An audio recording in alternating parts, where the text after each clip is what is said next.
Hi, Fred. Hello, how are you? Hi, this is Devika from Next Genius, and I'll help you moderate the call today, the session. Uh, Great. we have already been joined by a few of our team members, three of our applicants, चलिए नहीं and करता two more students will be joining us in. And we can just wait for them like for 2-3 minutes more, and then we can begin the session. Thank Take you. your time. Yeah, my presentation is I can make it as short as possible as we need to. So I'm not. Sure. We can adapt to make sure that we have more time to talk afterwards. Right. So I'll just go off for a minute and wait for other two students to join. I'll wait for you. Yeah, just let me know whenever you want me to start. I'll let you know. Thank you.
I think we can start the session, and I'll admit both of those students as and when they join us in the call.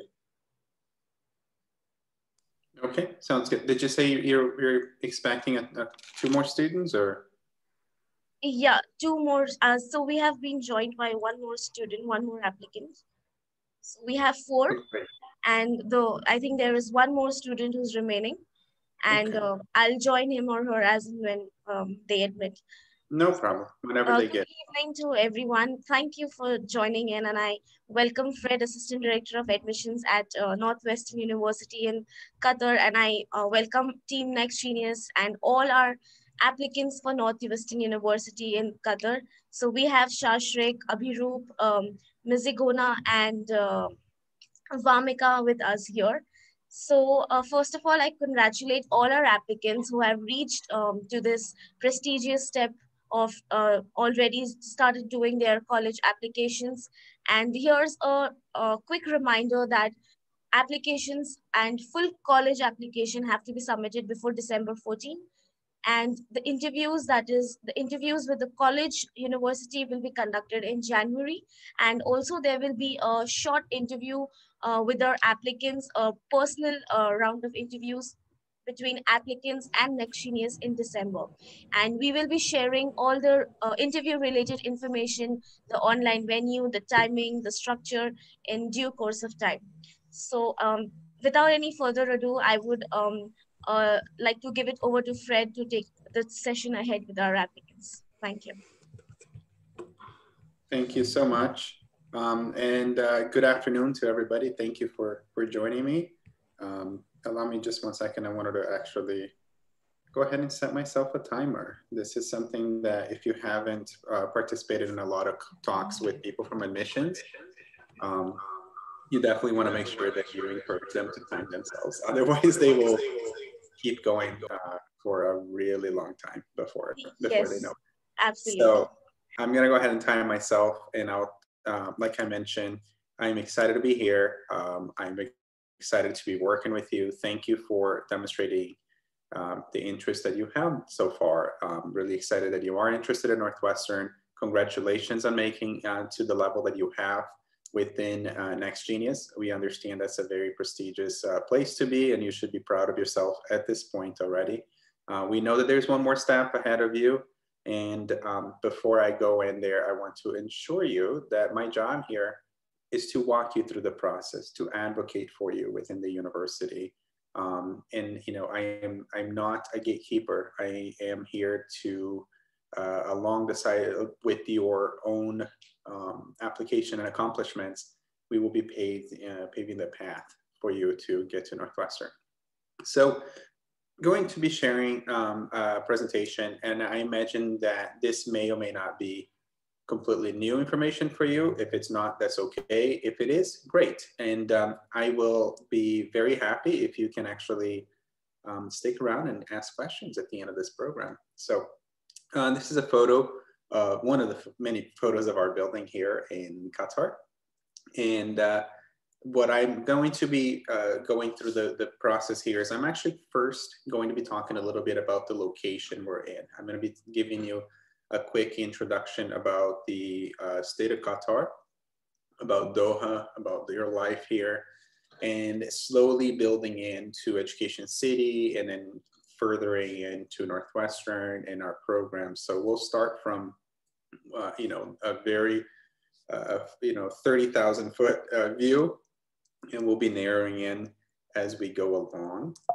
Some of you may be familiar with Qatar. If you're not, again, like I said, completely fine.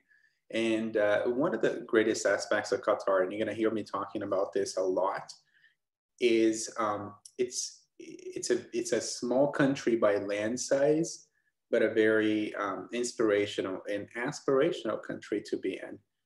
If you are a sports fan, you probably will hear quite a bit about Qatar. Sports is a big deal in Qatar.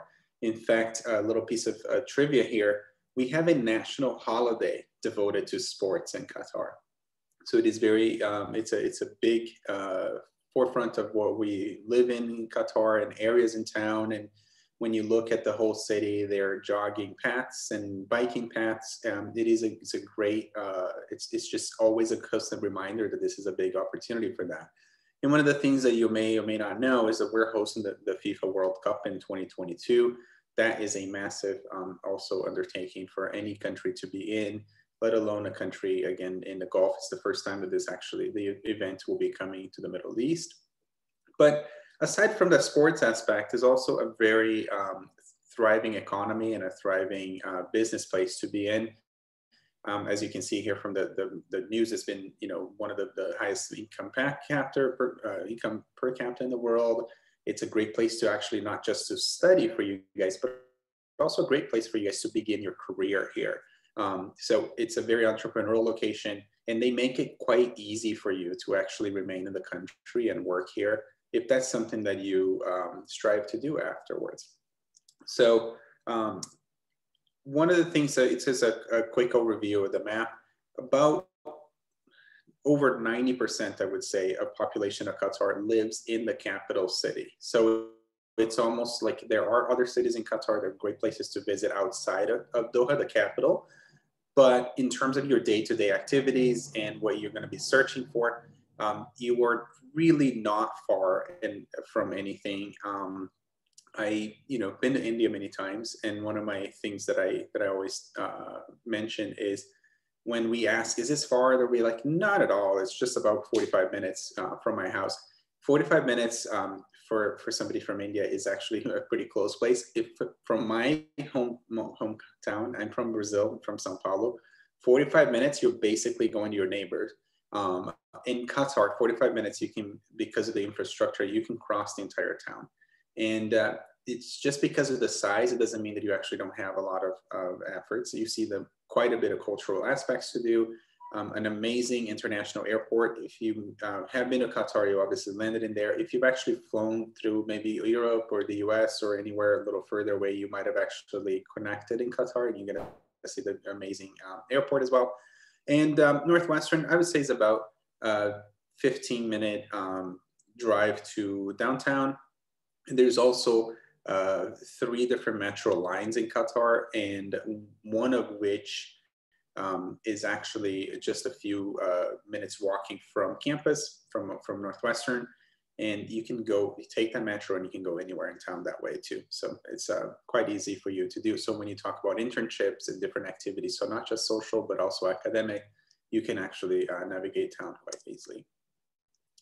Moving closer a little bit to us, we are part of a consortium of universities in Qatar that we're one of 6 American institutions that have a base here.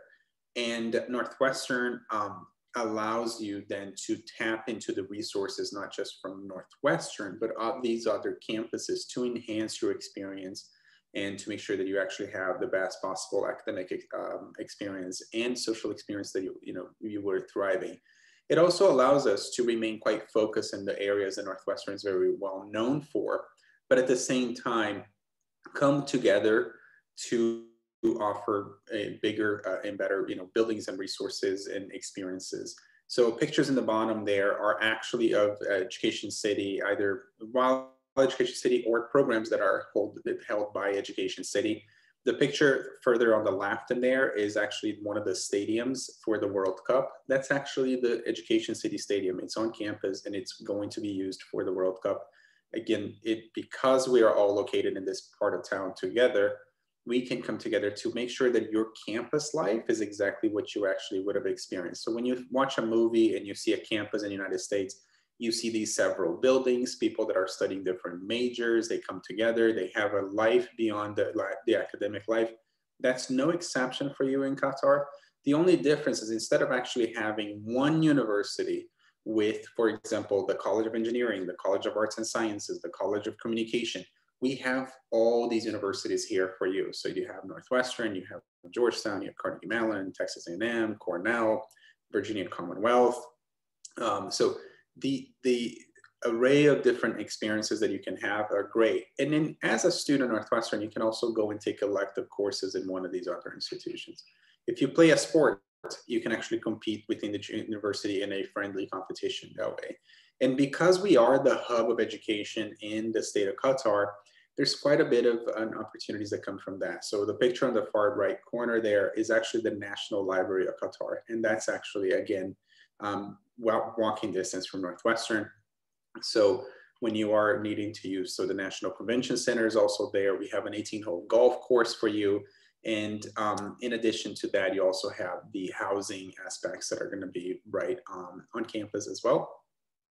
And your housing experience is also quite unique in the aspect that you are going to, it's shared among the other institutions that are located in the Education City. So your front door neighbor might actually be studying at a different institution, but they live in the same complex that you have. So this is an area view of the Education City here. As you can see, again, quite a bit of different opportunities for you to do in the parks. It's a park campus, it's walking, and there's also a light rail system that connects the different buildings and different parts of campuses as well. And your housing opportunities, they're all single. So you actually don't share here's a couple of photos for you. You don't share your unit with anyone. You have an actual room to yourself. But the building then will have more people. They are single sex, so that's actually one of the things about it. There's 2 complexes, one male, one female, and they're identical, so the exact same apartment set up.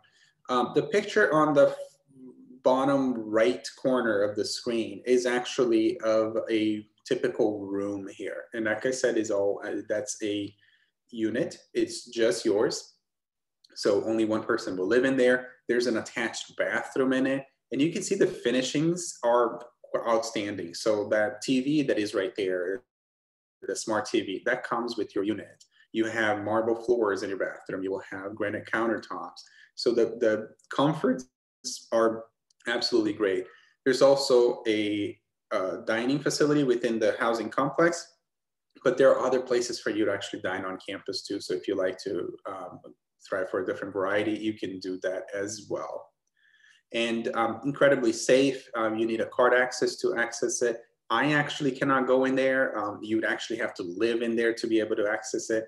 So it's just a great opportunity. And there's a great social aspect. So your network from having friends who maybe go to school with you are great, but also your network from people who might live in the same, your neighbors. You never know where that can take you in your academic and your professional career one day too. So a little bit about Northwestern.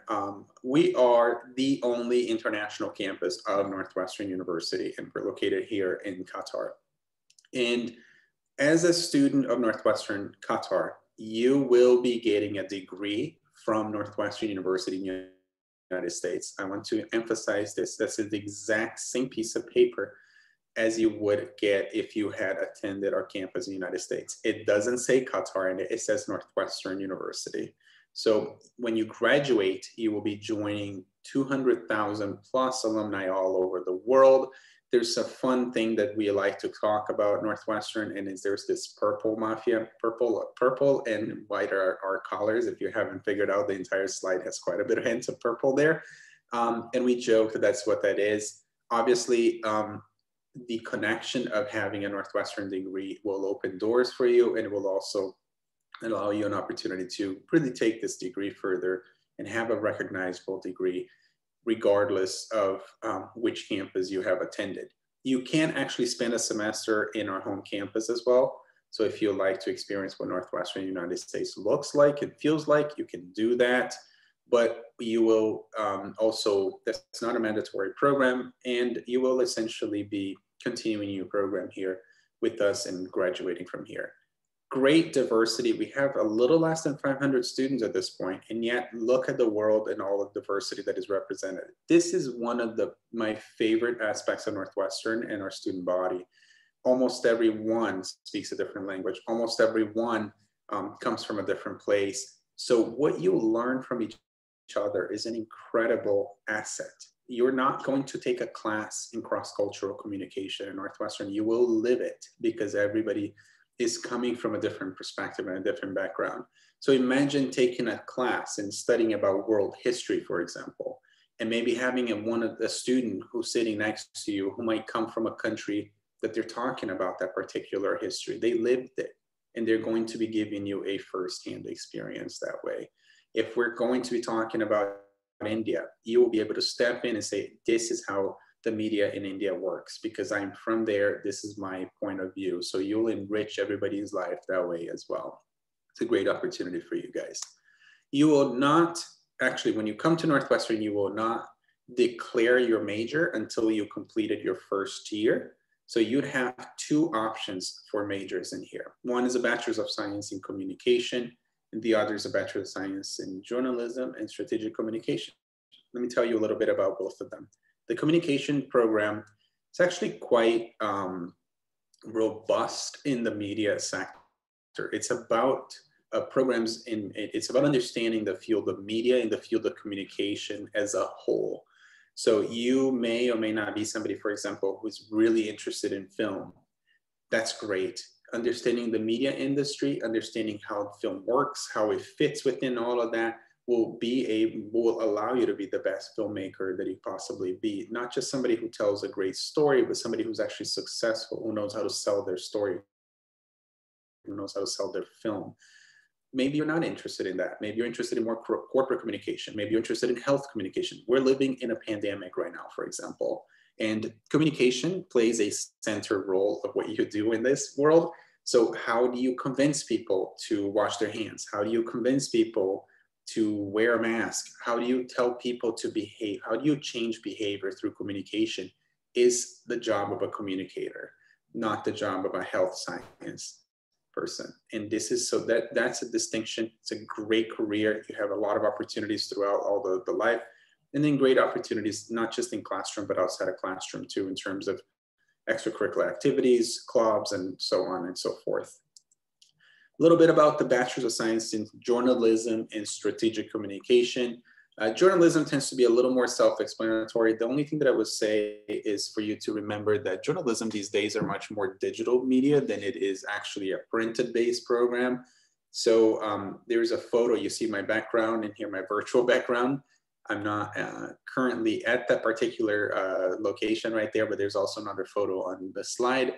That's our newsroom. So one of your labs is actually a fully functioning automated newsroom, which you will understand not just how to operate from in front of the cameras, but also behind the scenes. So again, understanding the fields of media and all that. Strategic communication is a way of actually clumping public relations, international relations, advertising, and marketing into one arm of that program. So again, when you talk about opportunities where you do, when you graduate, you can do a career in journalism. You could be you could have a very strong career in marketing. You could have a great career in a corporate communication world, or you know, again, go on into advertising. Maybe go on and get a master's in business, an MBA. You can actually get a master's in advertising and marketing.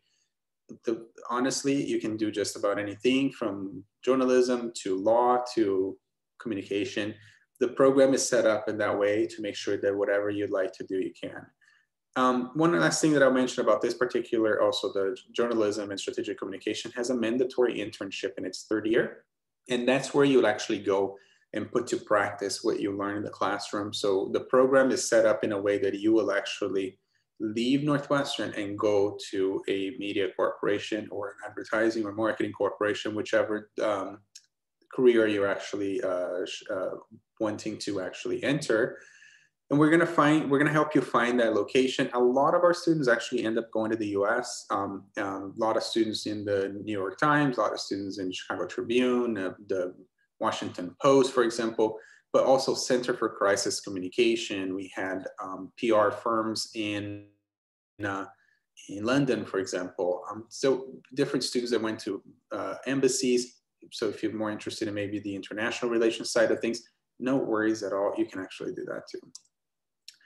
I included this slide, not just for you to actually go and take notes and understand all of this, but it's just to showcase what you will see: some banks, you will see some embassies, you will see some media corporations, you will see some businesses. So you really will get a degree from Northwestern that allows you to fulfill whatever career you actually desire.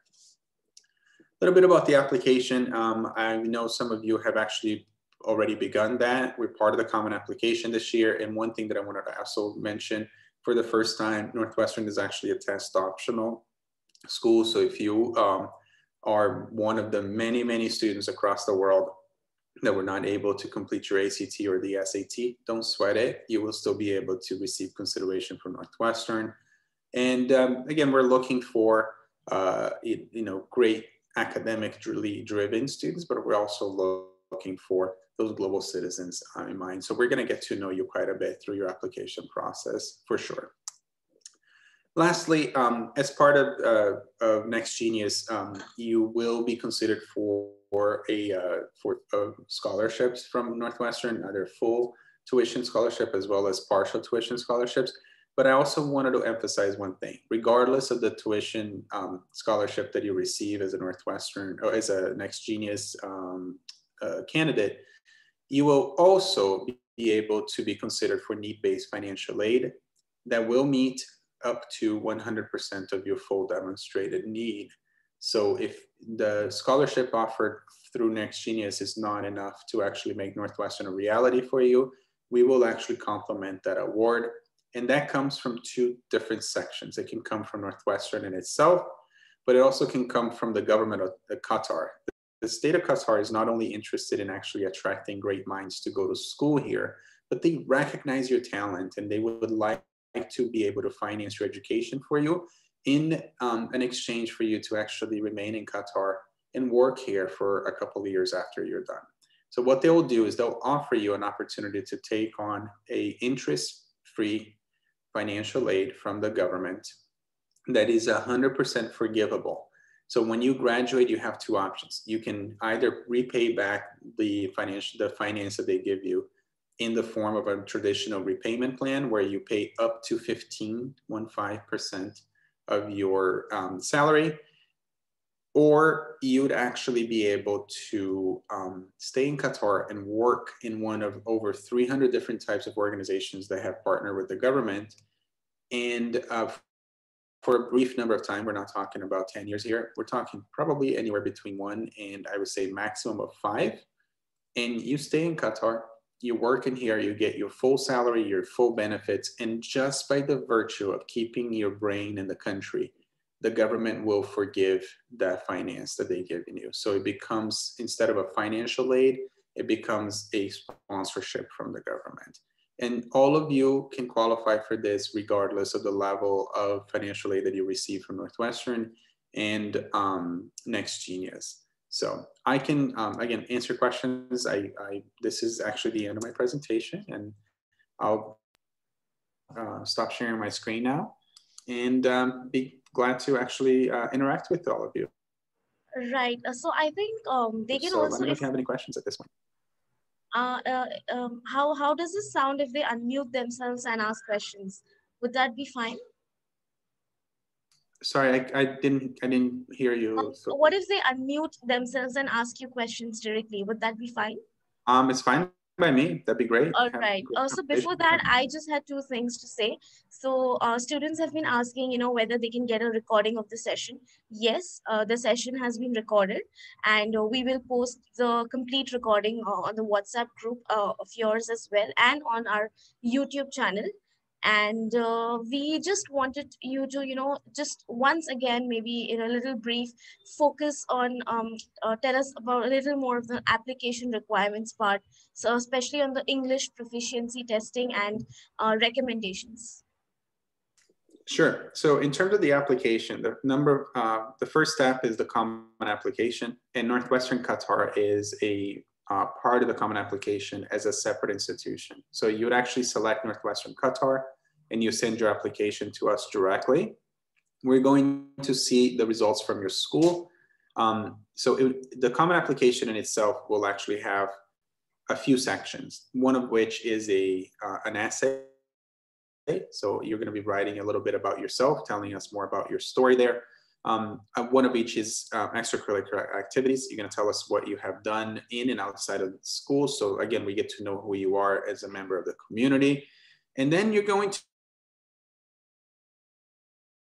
be writing up the name and email addresses of 2 teachers who will be sending letters of recommendation for us. I advise you to go and talk to those teachers before you put their names down on a Common App, because once you put their names down in there, Common App is actually going to reach out to them and they say, please send us a letter of recommendation. If they were not expecting this, they're going to think it's a little strange that the first time they ask for a letter of recommendation is through the Common App and not through you. So think about it. It does not need to be teachers that you actually have a perfect score. If you have a teacher who knows you really well, maybe you worked really hard in their class, that's perfect. Okay, we're not interested, we don't need to match the letter with your grade. We want the letter to just tell us a little bit of who you are in the classroom. Outside of the classroom, we get to know you through the interviews, and we will also, again, understand your results. So don't spend much time on a common application. Tell us about your results. We're gonna get your transcripts from your school. We're gonna know how you've done. We do, again, because of this year, normally a lot of students from India, for example, were able to have their English proficiency examination waived because they've actually took the SAT or the ACT and did quite well in the English section. Because a lot of students had not had the chance this year, what we're going to be able to do then is we've added one more option for English proficiency, which is the Duolingo English test. You can do that at home. You most likely will do it outstandingly job in it. I don't question anyone's English proficiency. The reason why we ask is not because we're worried about your English. The reason why we asked is because officially as a country, we know that a lot of people in India speak more than just English on an everyday basis. So we cannot just simply waive that just by the virtue of you having an Indian passport. But on the positive side is you're actually going to be setting a test of English proficiency that you're most likely going to do much better than a lot of people who take the exam. And that exam you can take at home. Just make sure you are in a quiet room with the webcam and no one interrupts you, because if they hear things, they will actually cancel that exam. So you don't want to waste your time. So just tell people, don't interrupt me, don't make noises. I'm going to talk about this. I'm going to take this test. And when I'm done, I'll let you guys know. So this is, and then we'll get that test from Duolingo directly. So you can do that. Perfect. I think that was pretty much clear. So I request the applicants that, it's a brilliant opportunity to interact with Fred right here on this call directly. So please feel free to unmute yourselves or turn on your videos and ask questions right here. Before that, there was also a question in the chat wherein an applicant was interested to know about the 6 universities, Northwestern universities in the US. So which ones are in addition to us in here? Yes. Yes, so it's Georgetown University, Cornell University, Carnegie Mellon, Texas A&M, and Virginia Commonwealth. We each have our specifics. So Texas A&M is only engineering, Cornell is only medicine, Carnegie Mellon is computer science, and they have some information systems type of classes. VCU, Virginia Commonwealth, is an art school. So if you wanted to maybe take a digital art class or something, you can. And Georgetown is their School of Foreign Services. So it'll be things like more political science based and all that too. All right, perfect. So please unmute yourselves and ask questions. So how are the universities exactly related to Northwestern? How are their universities related to us? Yeah. So they're in the same, we're in the same campus. We share campus here in Qatar. To be very honest with you, they would be not related in the United States at all. They're not even in the same city in the US. So this is quite unique to where our location in here. You're never gonna see somebody who goes to Northwestern and takes a course at Carnegie Mellon, for example. You would have to literally get on a plane and fly to a different state in the US to do that. But in here, we're all part of this consortium of universities. We're all located in the education city, and we have a partnership with one another. So you would also, as a Northwestern student, might actually have students in your Northwestern class who are one of the other institutions. This is called the cross-registration, and it's an agreement. You don't have to apply. You already, by being a student in good academic standing from one of the other institutions, we open the classes up for anybody else, with one caveat here is that it has to have room. We will never turn you away from a Northwestern class because somebody from another institution has taken your spot. So you'll be doing that, and you can do that from your second year onwards.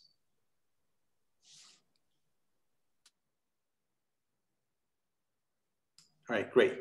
What other questions can I answer, or anything else that I didn't include that you'd like to know a little more about us?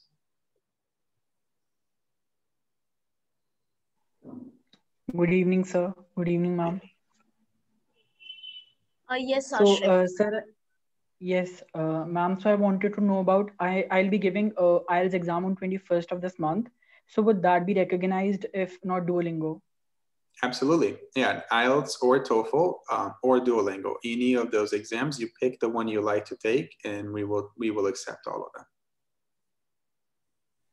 And could you also let me know what is the minimum requirement for IELTS band? So let me clarify that. So we don't actually have a threshold where you pass or you don't pass. We don't function that way in Northwestern. We will look at your exam, we'll look at your grades, we'll look at everything, and we basically get an understanding of who you are as a whole individual. What I can tell you is an average score from previously admitted students. So in the IELTS, in average of admitted students, we see a 7.0. That's not a minimum. You can absolutely surpass that. And it does not mean that a student who otherwise demonstrated great potential with a 6.5 is going to be automatically turned away. So don't take that as the minimum, take that as an average. Now, as an admissions professional, I can tell you, you want to strive to be above averages in everything that you're trying to do. That's one way. A lot of people want to know what's the magic, what's the code, right? What's the recipe of success to get into a university? One thing you can do is just, again, try to be above the averages that they say. The other thing that you can do is try to be true and honest to yourselves. I find that a lot of students are amazing and they're just afraid of actually maybe sounding a little too ambitious when they talk about themselves, or sounding a little too, I would say, what did I say? Arrogant. Like, don't be, okay? Make sure you play to your strengths, okay? This is how it is. Play to your strengths. If you're a good writer, make sure you write a killer essay. If you've done something great before, tell us about it. If you don't tell me, it's the same as if you haven't done it. So just don't be afraid. You can take your modest card, put that in a drawer, fill out your application without the modest card, and then when you're done with it, go back to the drawer and pick up your modest card again, okay? You have my permission to brag about yourself a little bit in your application. Otherwise, we won't know how great you are. So a lot of people get worried about it, but again, I find that people are much more impressive than they think they are, actually. So, can I go again? Go ahead. Yeah, you have unlimited coupons of questions for me. Yeah, it's kind of like a follow-up to the previous question. So once we take the courses there, like we take actual courses, right? Like not just attending lectures, but actual courses, right? From In like the other as institutions you're talking about, or in Northwestern? say you're studying at Northwestern and you finished your second year, and then if you want to take a course on computer science at Cornell, you can do Right. the actual course, not just attend a random lecture, right? No, yes. So you would register for a course and complete that course at the other institution. At the computer science, you'd be doing that at Carnegie Mellon. Cornell is only offer medicine, unless you're taking something like a physics course or something a little more, hard science based. You're probably not going to be going in there and taking, you're probably not going to sign up for physiology that is, for medical students. But you can go and register. The course is the same.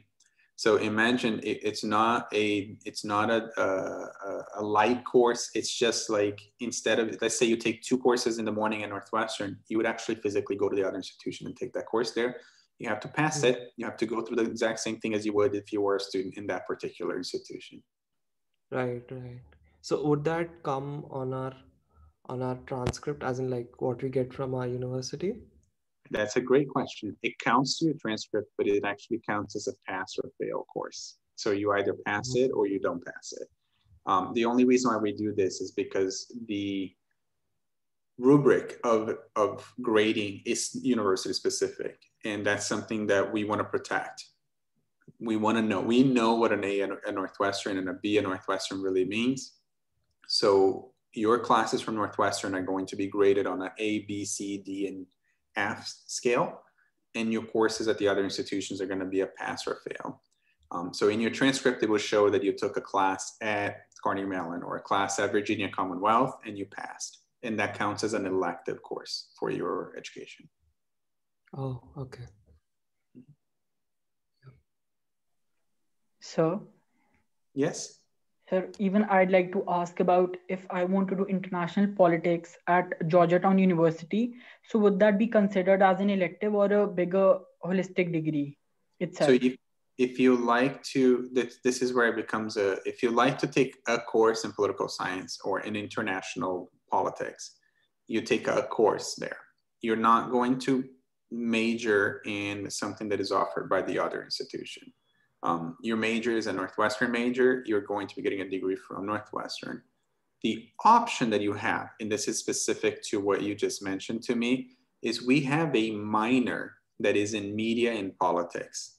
And that minor requires you to take 3 courses at Northwestern, 3 courses at Georgetown, and then you will be writing a capstone project for Northwestern. So it'll be, again, for the faculty at Northwestern. And if you've done all of the work that you need to do and you've done a good job on your capstone, Northwestern will award you a minor in media and politics. So that's another opportunity for anybody who's interested in that. I find that students that are interested in politics, for example, or international relations, do quite well with the journalism side of things. So because we actually, in addition to journalism courses at Northwestern, you will be taking quite a bit of actual political science courses, international relation courses, and those are at Northwestern too. So that's an opportunity for you to really engage in that particular area.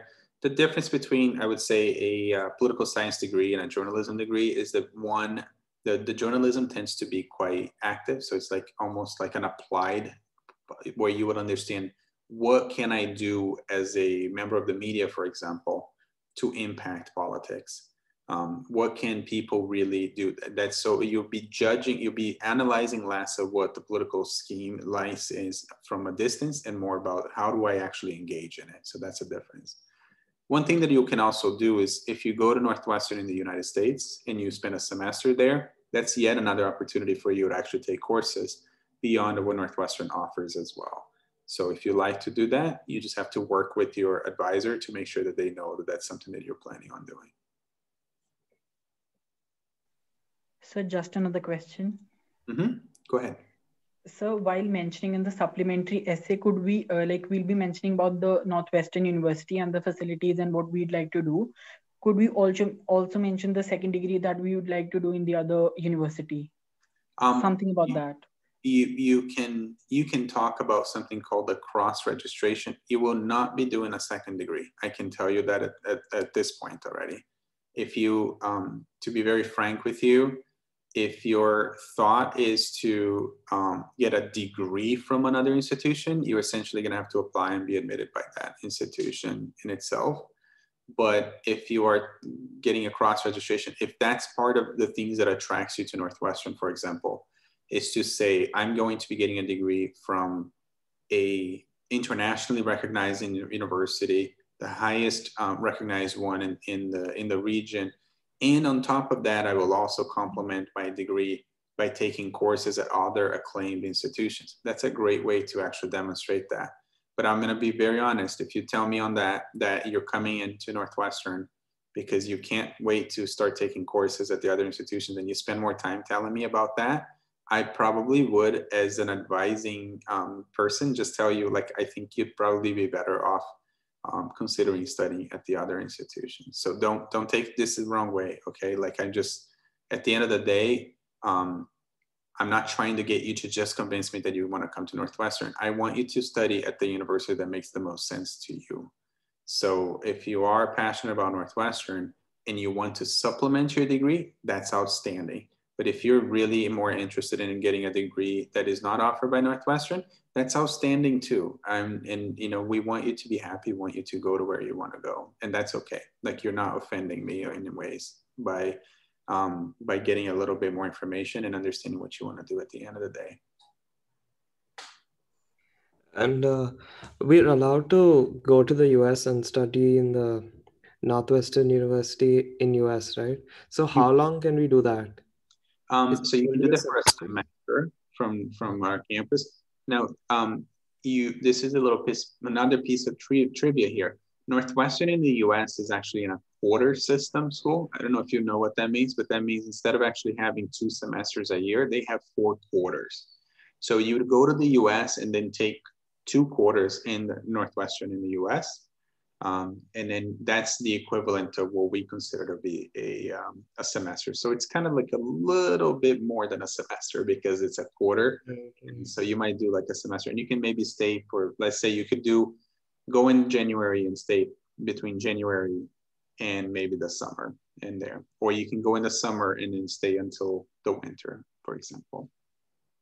Oh, okay. Yeah. Any questions from Vamika, Mizuguna, and Pragati? Do you guys have any questions?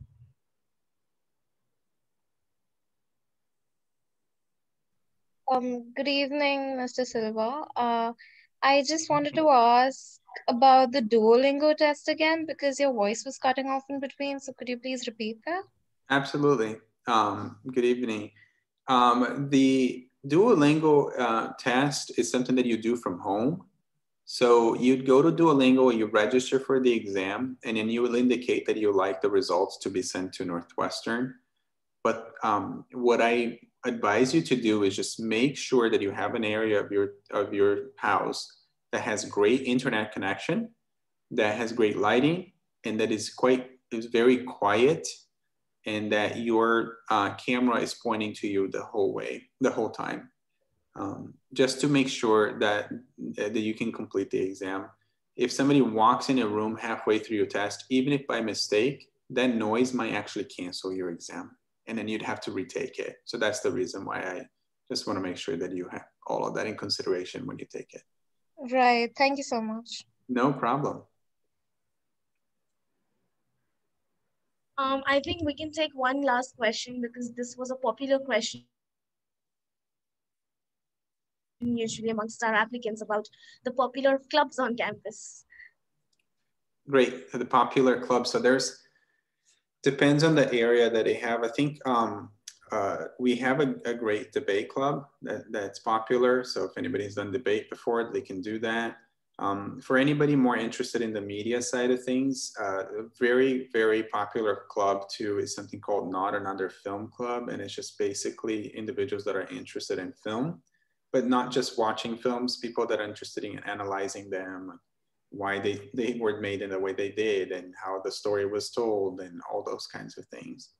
And then lastly, there's an opportunity for any aspiring filmmakers. They tend to be very interested in that particular club too, which is a way for you to actually create your own short story and produce it and have the university fund that project too. Actually, there's one more question which I feel is really important because I was previously asked by an applicant that is it advisable to indicate in your application for need-based aid? You can, absolutely. So Northwestern and Qatar is need blind. So we will not admit you or not admit you based on your financial need. You're going to be admitted based on your own merits and what you've done so far. And then you'd work with us with need-based. You're gonna be doing that in parallel to your application. So watch your email.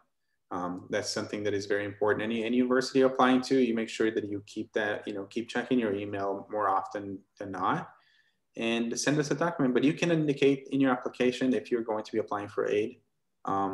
That will not actually impact your application much, but why not? If you're intending to do so, go ahead. There's just one last question. Am I allowed to ask more internal questions, campus related? Yeah, sure. I think you can post those kind of questions on the WhatsApp group as well. And we are all here to answer those questions. Sure. And can I say one more thing too? Yes. In our website, you have a section of the page where it's called Chat with Northwestern. And you would actually have an opportunity to instant message a current student in Northwestern. If that's something that you're interested about how life is here, I strongly suggest all of you guys to actually go in there if you haven't already and ask a couple questions. Why not? You can hear from me, then that's great. I'm happy to answer those to you. But I think hearing a current student tell you what they do in the weekends, what their life is about, will give you much better insight than me, for example. So why not? Right. Thank you so much, Fred, for this amazing information session on NUQ. And I'm sure the questions would actually never end and they would just keep coming. So that's why we have the WhatsApp group right there for you and Fred and all of Team Genius, and basically every one of us are there on the group to cater to your questions and help you through your college applications. So once again, the deadline to complete your application is December 14, and we expect that all the components of your application should be in place by then. About the interviews, again, no need to worry. We will update you on the timeline of the same. Any last words from you, Fred, before we close this webinar? Thank you so much to everybody to taking the time. We know it's a crazy time of everybody's life, and we're all on Zoom so much, and I really appreciate you guys actually taking the time and interest in being here. I'm here to answer your questions, okay? Don't be afraid to reach out to me. Don't be afraid to ask me. I hope that this was a informative session for all of you, and I hope you see me as a resource to you to get here. So I'm just ask questions, ask me questions, ask our students questions. And we're looking forward to continue to work with you and hope to see you in Qatar one day. All right. Thank you once again. Thanks, Thank you. Fred. Before you leave, could you give your contacts or anything of that sort? Sure. Yeah, I'll write my email address in here in the chat function if that is okay. Yeah, and also the email addresses have been given on our Next Genius website on college-specific pages, and yeah, but you all can copy it from the chat as well. Okay, we'll just leave it for 10 seconds for them to copy your email address. Sounds good. And I'll post it again on the WhatsApp group for them. Perfect. So look forward to interacting and working with all of you in the next couple months to come. Thank you so much, and have a good evening. Right. Thank you so much, everyone, and a very good evening once again. Thank you.